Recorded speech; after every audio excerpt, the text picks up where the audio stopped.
Hello, friends. It's time to think and explore with our thinkery stories. Give a big thumbs up to the Mystery Machine, and let's get curious. He loved solving riddles and finding out how things worked. Every morning, the sky filled with strange-shaped clouds that whispered, "Solve us, and light will shine. Ignore us, and fog will follow." But most people in town just waved them away. They didn't want to talk to the clouds, except Nico. He looked up from his books and his tools and his contraptions and answered their questions. He walked past the bakery and headed toward the Whistlewind library. He discovered how leaves change color before they fall and why they fall at all. He learned about photosynthesis, chlorophyll, and carotenoids, which are chemicals that make plants green and yellow. Suddenly, the girl shouted, "Hey, let's go home." He ran to the tree and saw that it had fallen on the house of the old Whistlewind library keeper. Ow. Nico quickly called for help, and soon the townspeople were there helping him move the tree. He looked up and saw a giant storm cloud covering the whole town. "You saved us, Nico," he said. "We're so grateful." He handed Nico a key. "Here's the key to the Mystery Machine." He became the town's first puzzle keeper, a protector of questions and the bringer of bright skies. Use it to solve any mysteries you find interesting. Nico looked at the key and then at the mayor. Asking questions and listening to others is also important because we can learn from their experiences. By working together, we can accomplish amazing things. Really? Are you sure? The mayor nodded, of course. "Now go have fun." Nico took the key and ran out of the office. What's a riddle or puzzle that you love to solve? Share it in the comments. He couldn't wait to see what mysteries he could solve next. And don't forget to subscribe so you never miss an exciting thinkery story. Bye for now. The cloud boomed. "Solve me, or I'll block the sun for a week." Nico looked up at the cloud and saw a strange symbol in the center. It was a riddle. "I have no voice, but I speak. I have no legs, but I travel. I have no brain, but I hold knowledge." Nico thought hard. He looked at the people around him and realized that they were scared. "If I don't solve this riddle, they'll be scared for a whole week," he thought. He took a deep breath and shouted, "I know the answer." Everyone looked at him and Nico continued, "The answer is a book."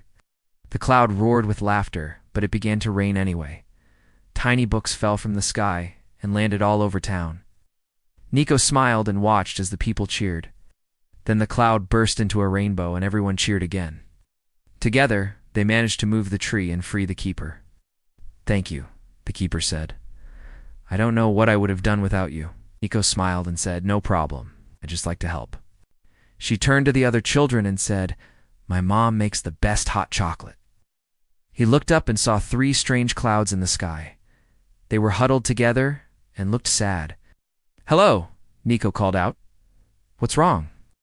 The clouds looked at each other and then said in unison, "We carry heavy feelings, but never fall." "What are we?" Nico thought hard.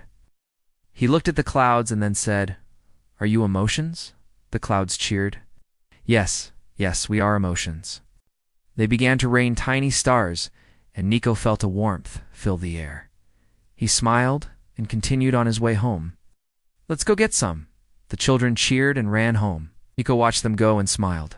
He was glad that he had helped them learn something new. Then he learned about anthocyanins, which are chemicals that make plants red and purple. He also learned about xanthophylls, which are chemicals that make plants orange and brown. Finally, Nico understood why leaves fall, and he knew exactly what to say to the children the next day. As he entered, he noticed the old keeper sleeping behind the counter. Nico woke him up and asked, "Have you ever wondered why leaves turn color and fall?" The keeper opened his eyes and said, "That's a great question. In fact, there's a book about that right here." He pointed to a large book on the shelf and smiled. "It answers all kinds of questions. You should read it sometime." Nico took the book and headed home. For example, he took apart clocks just to see how they kept perfect time. Then he put them back together so he could tell the time. He sat down on a nearby tree stump and asked, "So, do you know why leaves fall?" The children shook their heads. Nico smiled and said, "Let me tell you what I learned yesterday." He told them everything he had learned in the book, and the children listened intently. When he was done, they all looked at the colorful leaves falling around them. "Wow," the girl finally said. "Thanks, Nico." Nico smiled and said, "No problem. I just like to understand the world around me." He watched as they tried to catch the falling leaves and wondered why they did it. Sat down on a nearby tree stump and waited. Finally, one of the children sat down next to him. She sighed and asked, "Do you know why we play?" Nico tilted his head and asked, "Why do you want to know?" The girl raised her eyebrows in surprise. "Well, because I need an answer, that's why." "So why do you want to know?" she asked. "'Cause I'd like to understand the world around me," Nico said with a smile. "But you don't even know the answer," she said, confused. "And how will you figure it out?" Nico took a deep breath and asked, "Can you show me what you're doing?" "Sure," the girl replied. She ran to the middle of the riverbed and shouted, "Why do leaves fall?" The wind picked up, swirling fallen leaves around the children until the game was over and they went home.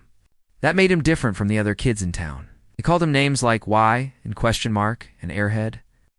But Nico didn't mind. He had more important things to think about than what other people said. Once upon a breeze in the sky town of Whistlewind lived a boy named Nico. Nico wasn't the fastest or the strongest, but he was curious. In Whistlewind, clouds weren't just fluff. They were puzzles, sent by the Sky Council to test the cleverness of its citizens. He looked up and saw a cloud shaped like a tangled rope floating above his house. It asked, "What gets longer when you stretch it, but shorter when you cut it?" Nico thought hard, then smiled. "It's a rope." The cloud glowed gold and cleared the fog from the eastern valley. The townspeople saw the sun again, and Nico figured out a new invention to help the baker count his loaves, and that made Nico very happy. The first puzzle, Nico was thinking hard about a new invention to help the baker count his loaves when he heard the wind change direction. One day, Nico was delivering a clock to the bakery when he noticed some children playing near the river. Then Nico continued on his way, thinking about the question the children had asked. When Nico got home, he looked through the book and learned all about trees. The next day, Nico found the children playing by the river again. As Nico walked away, the children continued to watch the leaves fall. Just then, Nico heard a loud crash. He turned and saw that a large tree had fallen across the river. As Nico walked home, he noticed that the sky was dark and stormy. The next day, Nico was walking through town when he heard a loud roar. After the storm, the mayor called Nico to his office. Thanks to Nico's curiosity and care, people started looking up. Children solved cloud puzzles with chalkboards. Adults started asking questions instead of ignoring the unknown. And Nico, in the end. Thinking deeply helps us understand the world around us. It lets us discover new things and solve problems. Look up today and ask a question no one else has. And now it's time for you to use your thinkery. And thanks for thinking with us today. Give this video a thumbs up. Click here to watch another exciting thinkery adventure.